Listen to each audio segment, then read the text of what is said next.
Welcome back to Forbidden Knowledge News. I'm your host, Chris Matthew, and tonight I'd like to welcome former Vice President of the Hawaii Remote Viewers Guild and one of the foremost remote viewers in the world. His website is cryptoviewing.com and cryptoviewing on YouTube, Dick Allgire. How you doing tonight, Dick? Hi, Chris. Nice to talk with you. Aloha from Hawaii. Very good. How's the weather out there? Weather is always beautiful. Trade winds are blowing. It's always like just about 80, 85 degrees. Perfect. Yeah, that's what I hear. It's always nice. Now, I thought to start out tonight, it's the first time on the program. So go ahead and just give us a bit about your background and what got you started doing remote viewing.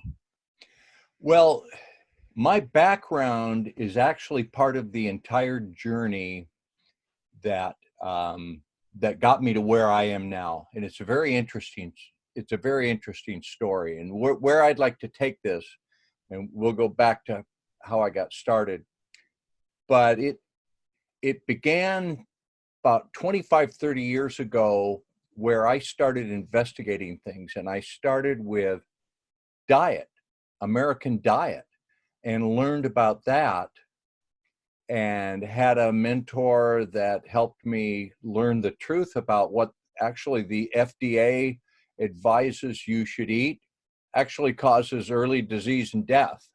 And that was my first introduction to the fact that, oh, what the authorities tell us really might not be true. So having grabbed that thread and chased it, I then heard about remote viewing.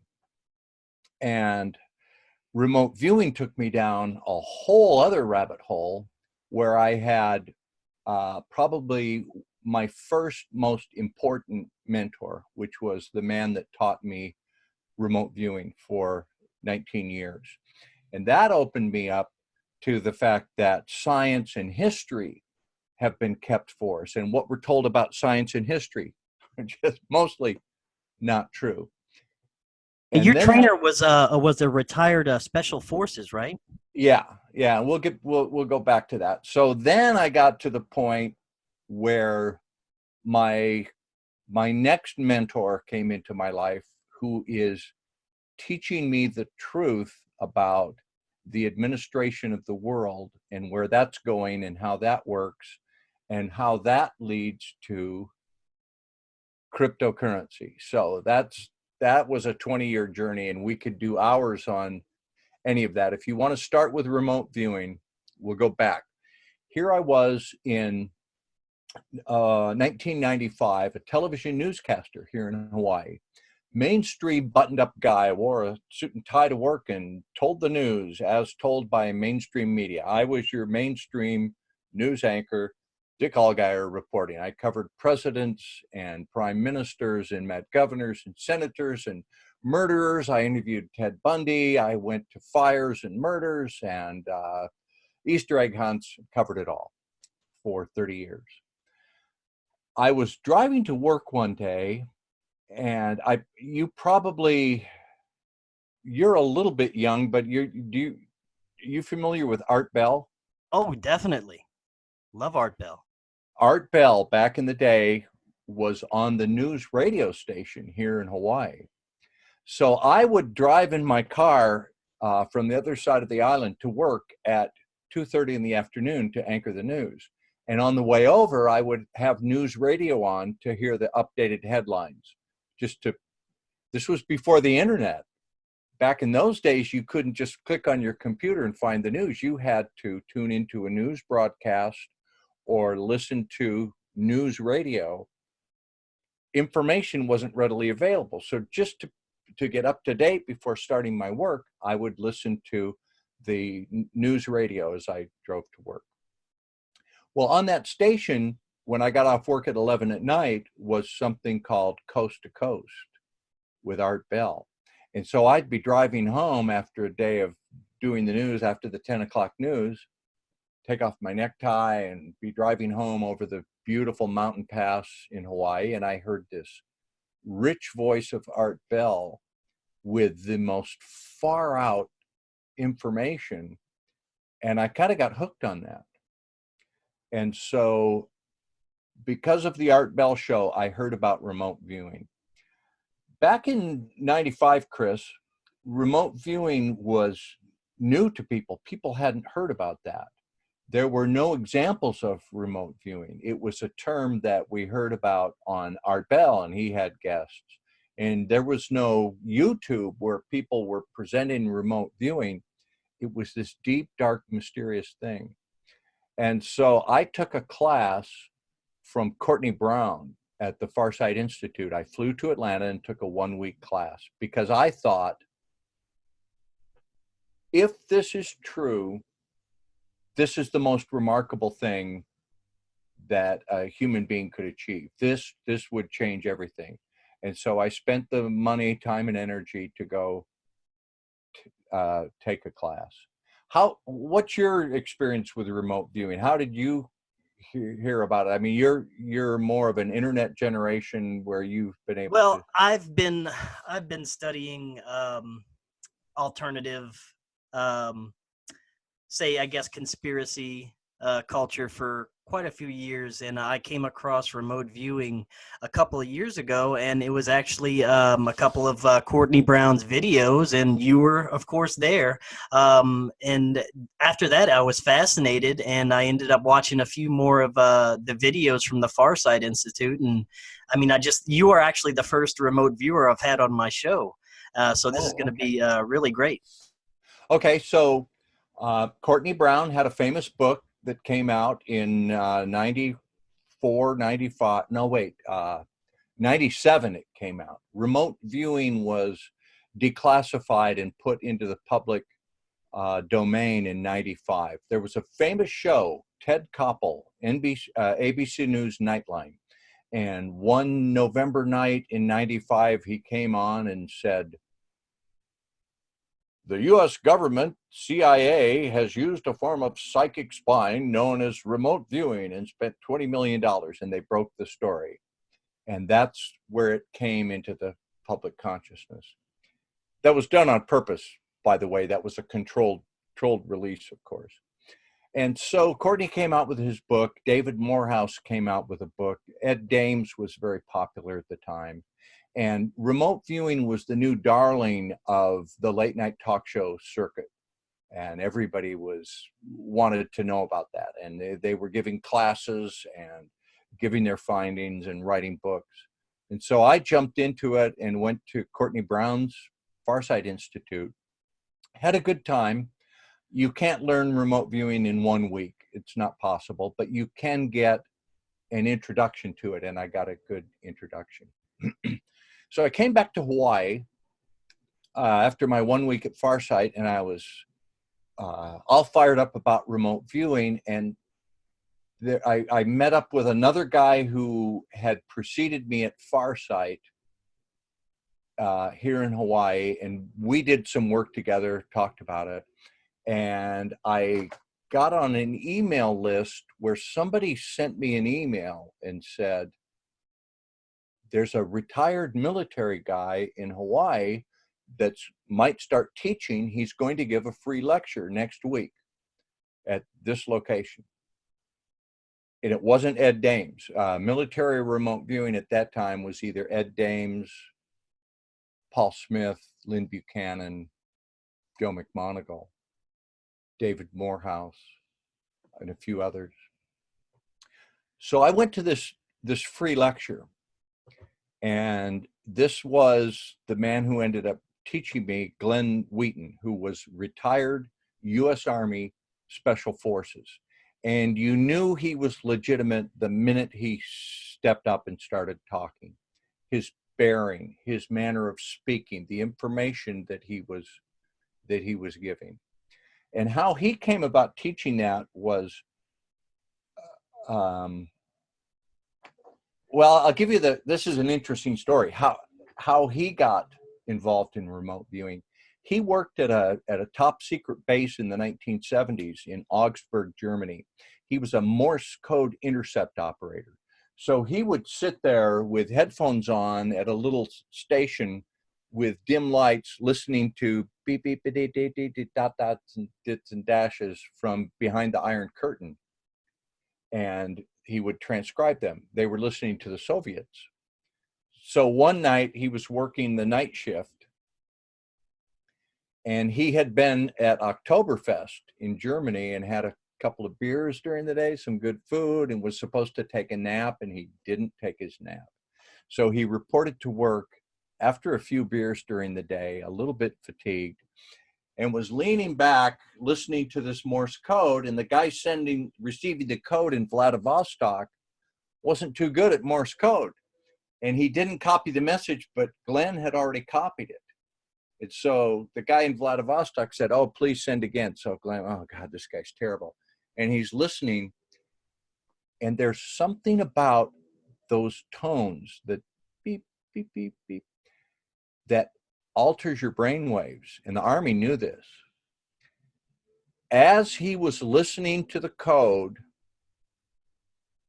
it put him into an altered state where he was just falling asleep. And as he was falling asleep, he saw the Russian guy in the uniform tapping the code. He had a bilocation experience. And his supervisor came and kicked his chair and said, "Wheaton, wake the F up." And he was like, falling asleep in the military is not good. Right. And he blurted out like, "Oh, sir, I saw the Russian." Like, "What?" He said, "I saw the guy sending the code. I just saw him." And they said, "Oh, no. Give me your badge. Get out of here. You're, they looked at like, what if the guy says this?" Well, they sent him to psychological review, and he was like, "Oh, I'm in trouble. Shouldn't have said that. Oh man, I'm in trouble." Well, it turned out they were looking for people that could do this because they knew about it. And so they sent him through this whole other program. And next time he went to work, they said, "Come into the secret room." So he did that for 20 years, and it was true, and he could do it, and they did it. And what they used it for, I can't really talk about. He didn't talk much about it. He's still classified. Right. And you said something interesting earlier. You said that they kind of intentionally released this information about remote viewing through the media. Why do you think that is? Well, because it's a very powerful technology. The fact that all humans can do this. All right, Chris, you have had moments where you know something you shouldn't know. It's like a friend you haven't talked to for 5 years, you suddenly think of them and they call you. And you go, "I was just thinking of them." Or you wake up thinking, we haven't had a 9/11 event where everybody's watching the same news story all on a worldwide level in a few years. I wonder when that's going to happen. And then Notre Dame burns. You've had moments like that, haven't you? Everybody's had them. Definitely. Yeah. Oh, yeah. And you brush it off as coincidence or blind luck or just something you can't explain. The truth is, all humans have this ability. We all exist with a subconscious awareness that is in a realm where consciousness is a dimension, time and space fall out of the equation, and all knowledge is there. Your human brain acts as a filter because you can't, if you were getting all this information all the time, and I think sometimes schizophrenics do, you would be just stark raving, barking mad to have all this coming in. So the long story short is the people who run this place don't want us to know that. That's one of the your show is called what? Forbidden Knowledge? Forbidden Knowledge News. Forbidden Knowledge. That's knowledge they don't want us to know. When they knew that remote viewing was going to come out, some people were writing books, or it may have been time for it intentionally to come out.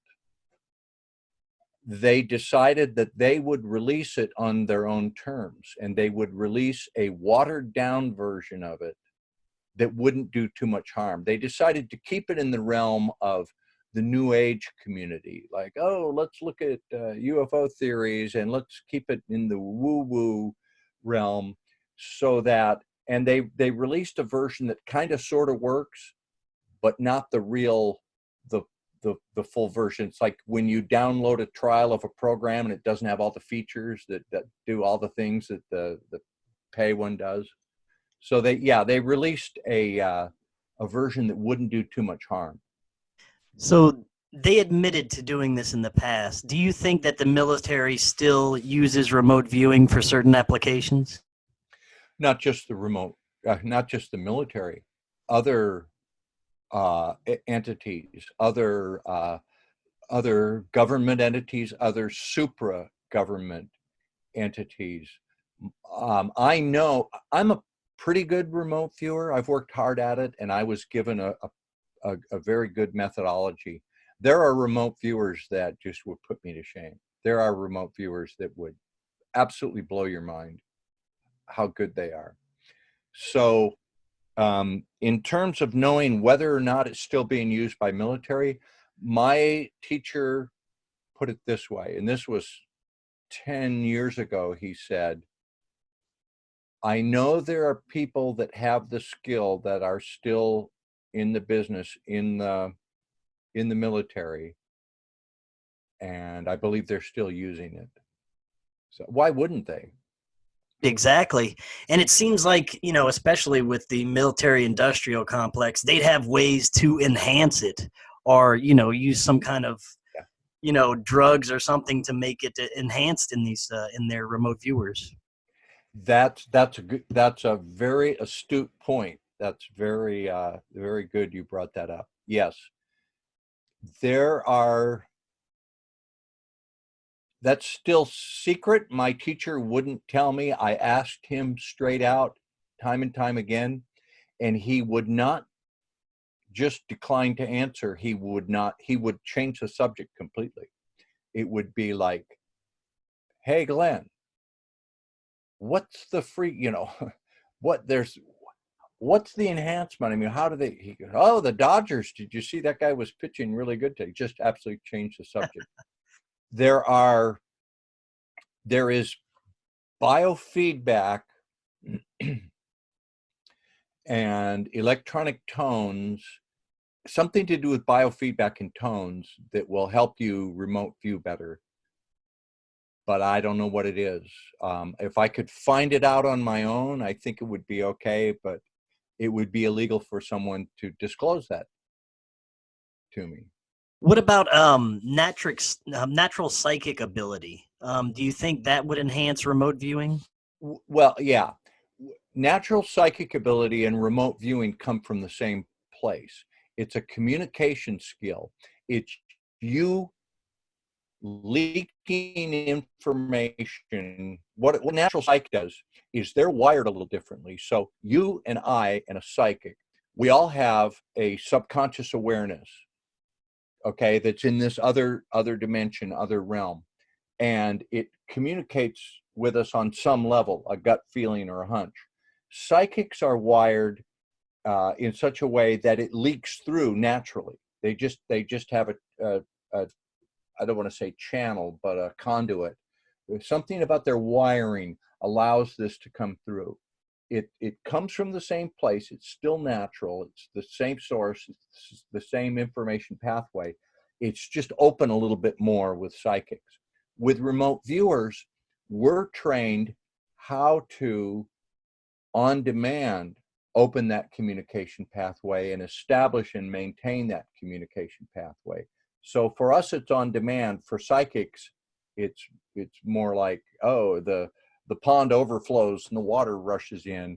For a psychic, they go dig a ditch and get the water to come in. And for you, it happens naturally and subtly. You don't understand it, and you dismiss it. Most people just, let me ask you a question. Have you ever tried to do, let's say, I don't have one. Oh, no, I don't have one. Let's say that I write down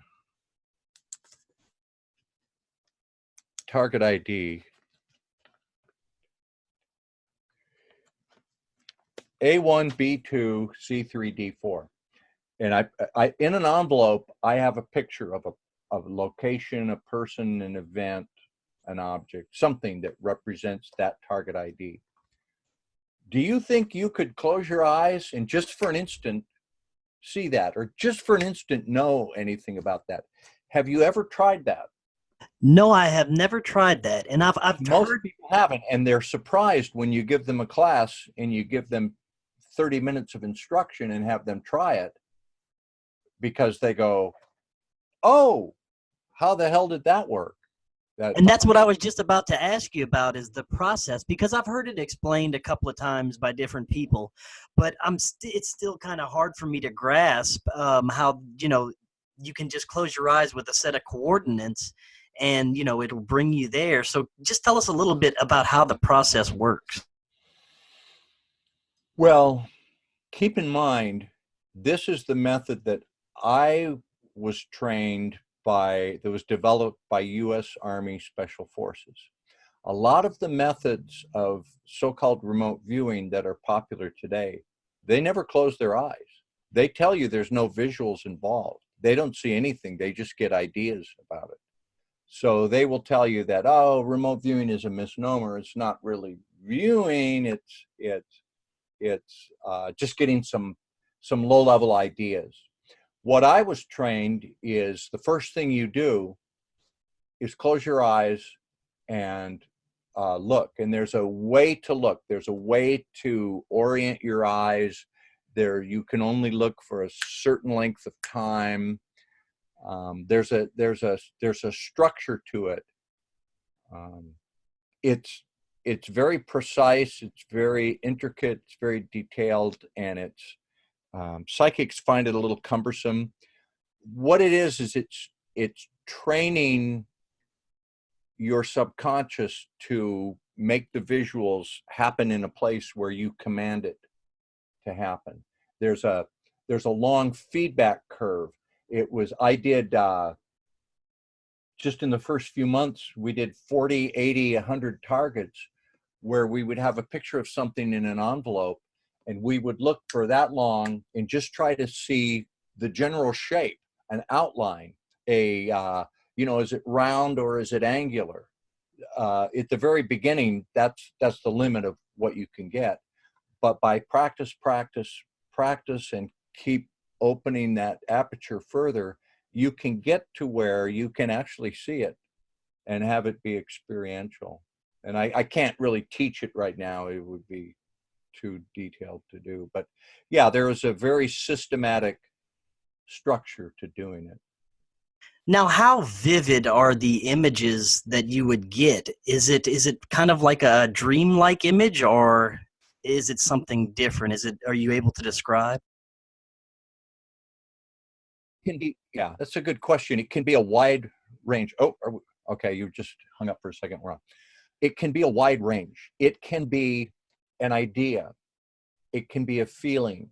It can be a smear of a suggestive shape in the blackness. It can be a faint outline. It can be like when you wake up in the middle of the night in a dark room and you look across the room and you can barely see something in the closet, like, what is that? It can also be as real and detailed as I'm seeing your face on the screen right now, and you're seeing mine. The first time I ever remote viewed, and this took me about 6 months, I was working a target, and it took me about 40 minutes to get in the proper place, all the preliminary steps. And then I had my eyes closed. I was doing a breathing exercise, and I kind of went out, and it was like a little dream happened, like a little flickering movie. Like suddenly I was looking through the lens of a surveillance camera, like a bad surveillance camera. And I saw a man walking through a department store in a gray coat. And there was a row of suits, and he touched one, and then he looked over here, and there were men's shirts folded up in cellophane and neatly stacked. And then he walked by, and then all of a sudden I was aware of sitting at my desk. And I thought, that was a weird experience. What was that little dream I just had? Was that remote viewing? And I drew that. I was blind to the target. I had no idea what the target was. I thought, if that was a guy shopping. And so I later got the feedback, and the target it was a beaconing target. It was someone he said, I went to a military PX in Germany on the second floor. It was a men's style clothing store. And I walked through that, and I went, my hair stood up. I had chills down. I said, I saw it. So yeah, that is possible. And it can be quite visual. Let's show that one I did. Yeah, that's what I was just about to say. You sent me Notre Dame earlier. Okay, while you're setting that up, I'll tell the story. Yeah. For crypto viewing, and if people want to see more of my work, they can go to cryptoviewing.com or YouTube channel Crypto Viewing. Each month, we try to do predictions where we try to see what the top news story will be the following month. And 2 months ago, click on that picture, I was in my little state, and I saw white smoke coming off of a building in a city, and I had the realization that, and I said this was February, it would be within the next 90 days, that there would be an event where the whole world would watch a building burn. And I didn't know what building it was or why it was so important. It was a fire with white smoke, but I knew it would be very important. And we published that. So when I saw that, I had like a 1, 2, 3, 4 second, like looking through a bad lens with some Vaseline smeared on the lens, not quite in focus, not quite completely clear, but enough to understand what it was. So I drew that and published it. And when I saw the news last week that Notre Dame had burned, I went, yeah, that's what I saw. Okay, so that's what I drew, and we published in February, saying in the next 90 days, there will be a white smoke fire event in a city, a building, and it will get worldwide attention. It will be the top news story of the month, if not the year. And so then show the picture of, and that's, I saw it so quickly, I didn't get it exactly right, but yeah, I saw. No, it's pretty close. I mean, you can see that, from what you drew, that, you can see that it could be confused with buildings at the time you're seeing it, but yeah, it's pretty amazing. Well, if you want to know where I'm kicking myself, if you go back to my sketch, see the spire right there? Yeah. Let me go Okay, back. I had it from a different angle. Okay, over here on the far right, I started to draw the spire, and I didn't finish it. I go, wow, there's like a tower.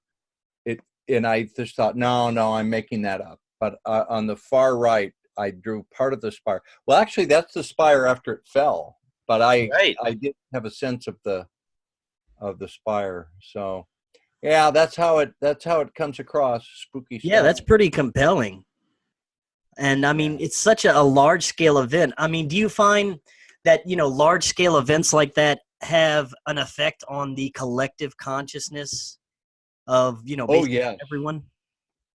Oh yeah, they've proved that like when Princess Diana died, when Princess Di died, when 9/11 happened, there were random number generators throughout the world that gauge the consciousness. You can, like they said in Star Wars, there's a disturbance in the force. Right. Because we are one big consciousness. Yeah. Yeah, that's pretty amazing. And you hear a lot of stories about that, especially with like 9/11, how I believe there was a recent computer program that read a spike in a certain algorithm that occurred like a few hours before the 9/11. Have you heard about that? Yeah, that was the random number generator that spiked up. Well, I'll tell you our 9/11 story. We used to have a remote viewing class where we would have 12 remote viewers who were studying and training and working together. And on Monday, September 10th, 2001, we had a class and we did a practice target. The target for which we were tasked was a photograph of Timothy Leary in a flotation tank. You know what a flotation, it's a sensory deprivation tank. Right. Yeah.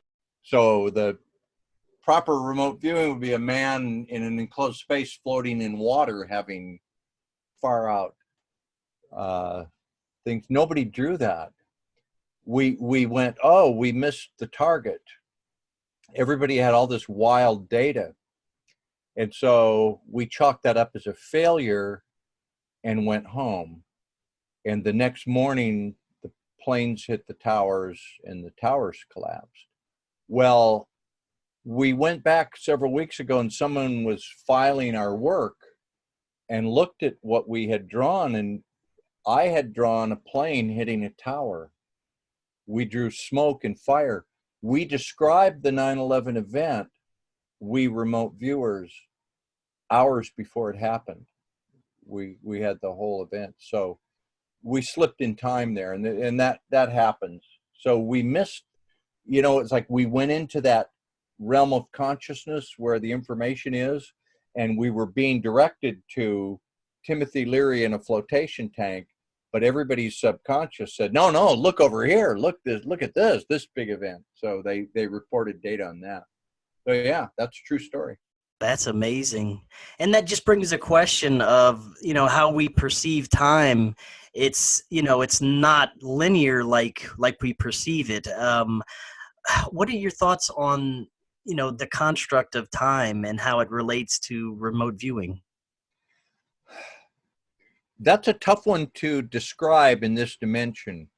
I think I think the future, and we're pretty much able to see things about 90 days out, that in this dimension of our universe, this reality, what's going to happen in the future is a forming wave. Like I go surfing in Hawaii, and I can sit of a 500 yard or a couple hundred yards offshore, 100 yards offshore, and I can see a swell coming. And I know that that's going to break as a wave right over here. I can paddle to the spot where that's going to break so I can ride it. Time is kind of like that. Time is the culmination of these forming fields of possibilities that coalesce into the now. There's another aspect to that. If you can displace your awareness into the future, then you can look back and see what happens in time. Or it's like consciousness, time is a dimension, consciousness is a dimension, and they're overlapping. You can displace your awareness to a different place in time and space. It's like when you look at a YouTube video and you have the scrubber bar, the cursor, you can move it ahead and back and replay things. So we can move our consciousness about in the dimension of time and space. It's hard to put in words, it's hard to describe, because if you go to a different dimension in a different plane, you can see it all. And it's like not apparent to us here, and it confounds us. It still confounds us here on this level of reality. But I'll just tell you this: when you get into remote viewing and you do like see Notre Dame burn, it's spooky. It's spooky. It's like, Yeah, I can imagine. Yeah. Now, what about the possibilities of interacting with a target? Is that possible to interact with something you're remote viewing? You have good questions. That's a smart question. It took me, when I was getting my remote viewing training, it was about 10 years before we brought that up. So my teacher said to us, okay, you guys have proved you can remote view. You can do that. You can go forward, you can go backwards. And he gave us a class and said, how does remote viewing work? What happens? And what the conclusion was is that information moves. In order to remote view, information has to move. All right. If I see Notre Dame burn in I'm in Hawaii in February, and I'm seeing Notre Dame in Paris burn in April, that information has to move from Paris to where I am in Hawaii from April 1st or whatever, April, what was that, whatever, 11th or 12th, whatever day it was, to information moves. If I go remote view a Civil War battlefield and get the blood and gore and the emotion and the death and the bombs going off and smell the gunpowder, information has to move. For that information to be in my head, information has to move. So if I can go to a Civil War battlefield and retrieve information about that, and I have, then is it possible for me in the here and now to displace a part of myself back to the Civil War battlefield and put information there? And we were doing experiments on that. It's very difficult because you don't have much oomph, much power with your subconscious awareness on a target. Like if I was behind you in your room right now, even physically, like how could I get you to tickle your nose on camera without holding a feather to your nose? I mean, could I wish it? Could I will it? Could I go behind you and go like this until you picked up on that? Like, that's the problem. How do you impart that information to the past? We did some experiments on that, and theoretically it should be possible. If you can go to well, first of all, we believe that a remote viewer actually goes to the event in its own time. You're not just getting an imprint or an impression or some cosmic Akashic record. We believe that you're displacing a part of your conscious awareness to the place. So theoretically, yeah, it should be possible. How to do it, that gets into something called remote influencing. Easier said than done, Chris. Easier said than done. Many will claim they can do it. It's difficult. That's fascinating. And have you ever come across any cases that have actually claimed to do that, or any remote viewers? We did an experiment at the Hawaii Remote Viewers Guild where our instructor, Glenn, wanted to give a demonstration, and he said, pick a target for me. Pick a target that will give me an anchor into the past, that will put my consciousness in the past. So we selected one. We didn't tell him what it was. The target was, eerily enough, I was just talking about the Civil War. It was a Civil War target. It was Matthew Brady, a famous Civil War photographer who documented battlefields in the early days of photography. And so we watched him do his session blind. We sat there and I recorded it. I have a recording of this. And there's a presentation on this at the IRVA, International Remote Viewing Association. If you Google IRVA message to the past, we recorded Glenn at a whiteboard saying, there's a wagon that has a strap, it rattles, it's full of chemicals. There's someone who goes and documents things. He wears old clothes.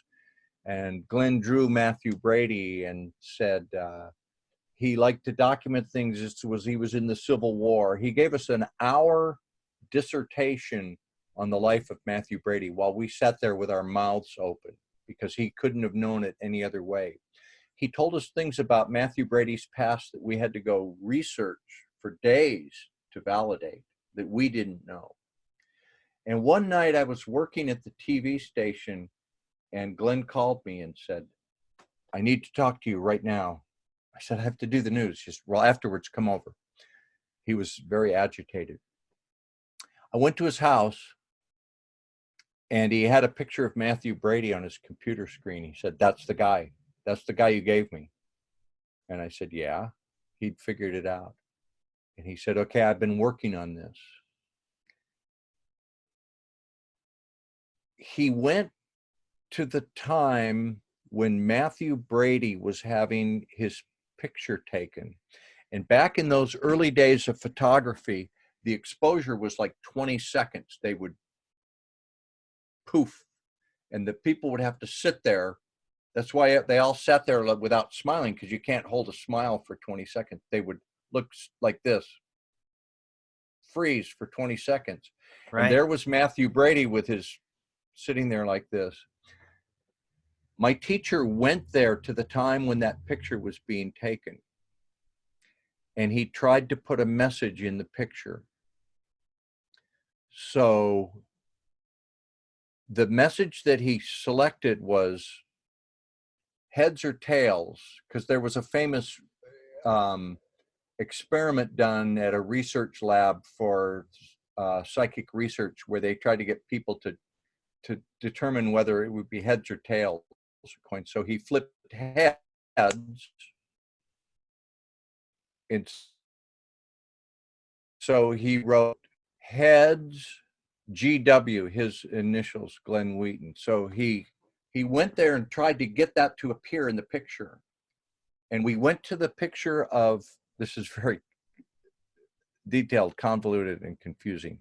There's a photograph of Matthew Brady that's been in the Library of Congress since 1875.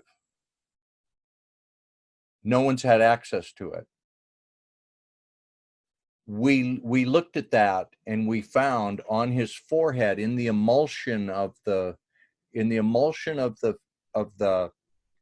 photography of the prints of the time, there were little streaks and hazes and cracking, and some of them formed into a heads, GW.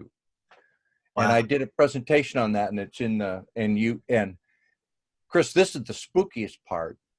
We were poring over that picture. We went to the Library of Congress and we downloaded it, and we were blowing it up, looking at it by pixel, and we started seeing other people in his eyes, like reflected in his eyes. I saw my teacher.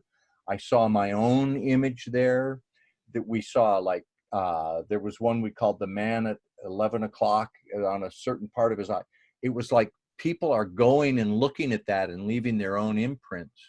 Now, was that, if it was there, it was always there. Like, we went back in time and we changed it. So that's the kind of spooky stuff that we play with. Wow. Very, very interesting. Yeah. I've had a very interesting 20 years in remote viewing. That is fascinating. Yeah. Now, we've got a few more minutes left. I want to switch gears for the last few minutes we have. Let's talk about crypto viewing. What got you started doing this? Okay. I need to turn a fan on here. It's hot in Hawaii. I hope that's not making noise. You're good. I did a segment on Adolf Hitler for Courtney Brown. I remote viewed Adolf Hitler without knowing it was Adolf Hitler. And I saw an old man. I didn't know who it was. I said, there's this man and he's giving a speech and people adore him. Man, they're under his spell. He's like a politician that's the most powerful speaker I've ever heard. And then I said, I see somebody got shot, but it was a play acting, but the guy really died. I didn't understand that. And then I said, I see this old man that's on his deathbed and he has tremendous regrets about what he did to his country and what happened to his country. And then I said there was somebody buried anonymously and I drew a cemetery where somebody had an anonymous burial. Someone contacted me because of that said, Dick, you did a good job on that. We know someone who's seen the cemetery where Hitler was buried in South America. You were right. We could employ you to do some remote viewing for some people. They would pay you a lot of money. And I said, no, I don't do it for money, and I don't know you, and I don't want to get involved in that. So I said, no, thanks. And so that person it began the seduction of Dick Allgire. Like, this is a person, Chris, who, you talk about forbidden knowledge. I know a person that has been provided all the forbidden knowledge. There are people who are taught in schools that the rest of us don't get. There are people educated in the real history, the real science. Yeah, mystery schools, definitely. Yeah. So this guy started giving me lessons, and he didn't teach me any forbidden knowledge. He taught me knowledge that is available on the internet. There's a lot of things, if you know where to look and know how to put the puzzle together. He started showing me how to fit the puzzle pieces together from published data. And I've had 2 years of conversation. This is my second mentor. My first big mentor was Glenn, who taught me remote viewing. And my second mentor was this guy who has access to mystery knowledge, who I believe, in order to get me to remote view, put intriguing possibilities in front of me and let me discover for myself. And one of the things he told me a year and a half ago, he said, Dick, the financial system is going to cryptocurrencies. That was decided decades ago. They plan everything many, many years in advance. They know where the world is going. They guide it. They control it.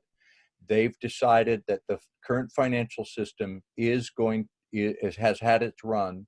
It's going to be segged into digital cryptocurrencies. He said, Dick, get some of those and you'll be well off. He told me, people with your skill, and you've demonstrated the skill, have always been taken care of. And the way you can be taken care of, if you don't want to work for people, get cryptos. And so I did. And I think, so let me sum this up by saying, my remote viewing teacher never had us believe anything. He had us know things by personal experience. He gave us the demonstration of the Matthew Brady target as an experiment. If I remote viewed for you every day, all day, and did a hit after hit, you would probably believe, but you wouldn't be sure, you wouldn't know. If I trained you how to do it, you would know. So there's a difference between knowledge and belief.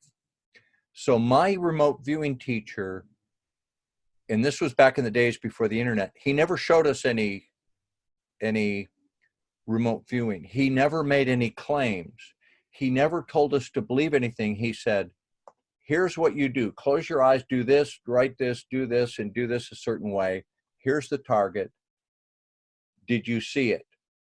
Did you only able to do that by displacing your awareness, by exhibiting remote viewing? So we had a knowledge-based skill, a skill and an understanding based on knowledge. Same thing that's happening with me with cryptocurrencies is I've been given some information. And the important, okay, if you don't, do you know about cryptocurrencies? Very little, very little. Okay, let me tell you something. This is not a Ponzi scheme. This is not, well, part of it can be a Ponzi scheme. There are crooks in every endeavor. But the underlying basics of Bitcoin and cryptocurrency It's not a Ponzi scheme. It's not multi-level marketing. I'm not trying to sign you up. I'm not trying to get people to come buy my coin so it will enrich me. The world is going to go to a digital identity system that's on a blockchain. You are going to not be using cash 5 years from now. You're going to be using a smartphone with a digital currency. You'll pay for things. Everything you do will be tracked. Every aspect of your life is going to be tokenized. And I could talk for hours on that. And that's what we're using remote viewing to explore what's going to be happening with that. Now, that And I being see said, the look on your face where you're, yeah, the question I face have, like, oh my God, I didn't go. Am I ready for this? well, that brings me to, do you see a massive financial collapse? Do you see the dollar crashing or something like that to ensure that this will be our future? The fiat system cannot continue. It is modern art. It's an illusion. It's a dead system kept alive by bubble gum, chewing gum, and baling wire, and just illusion, making zeros and putting more zeros in the system. It's got to go. It's just a matter of how sudden and how catastrophic the switchover is going to be. I believe that the people who guide this planet, and I think I know who that is. I won't tell you right now. Maybe another conversation, we'll get to that. But they want it to be seamless. They're going to have a new system. The new system is going to be no nation states, no borders, no sovereign currencies. It's going to be everything on the blockchain, everything digitalized, recorded, and it's going to be a whole new world. So they want to do that as smoothly as possible. I think they want to bring cryptos in, and they're having people like me do YouTube videos to inform people, to get the knowledge there and get people to accept it, so it won't be as difficult. But it is coming, difficult or not. It is coming.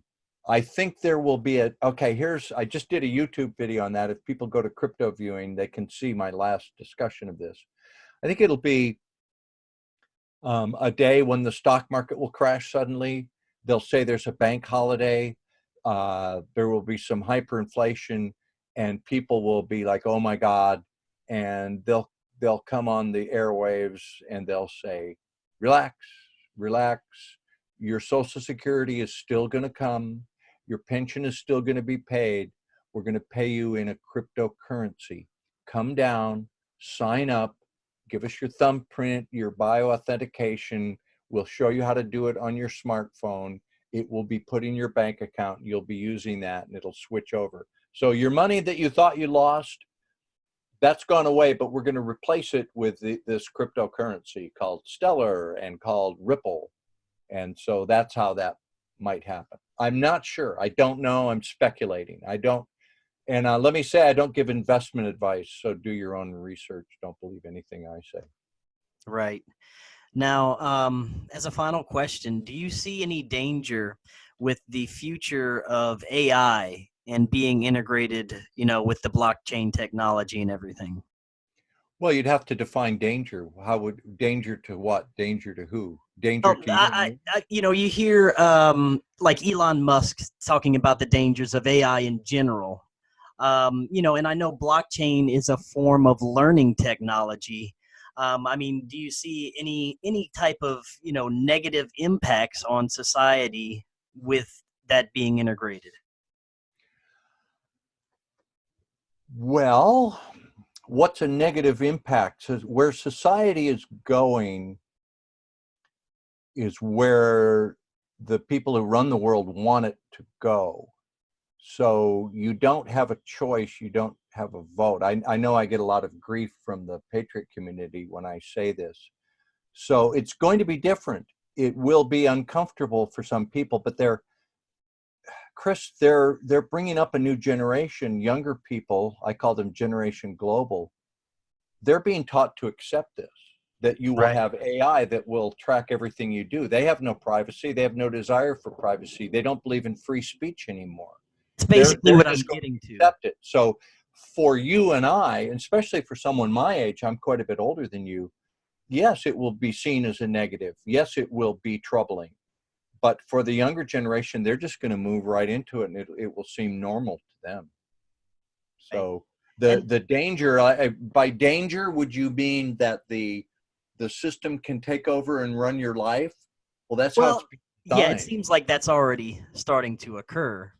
Yeah, that, and just like you said, the impact on the younger generations. The technology has already changed the younger generations, and I just don't see that aspect of it getting any better. Well, the younger generation will not have to, for example, pay so much for health care and wait in line to go see a doctor. They'll have a device that they wear on their wrist that will monitor their blood pressure, their mood, their endocrine levels, their cholesterol, their blood chemistry. And if something is out of the parameters that are wanted, they'll be told, you need to eat this and take this medication, and it'll bring it into line. And they won't need to go to a doctor and wait there and fill out all the paperwork. And it will be the AI that will determine that. The AI will, I'm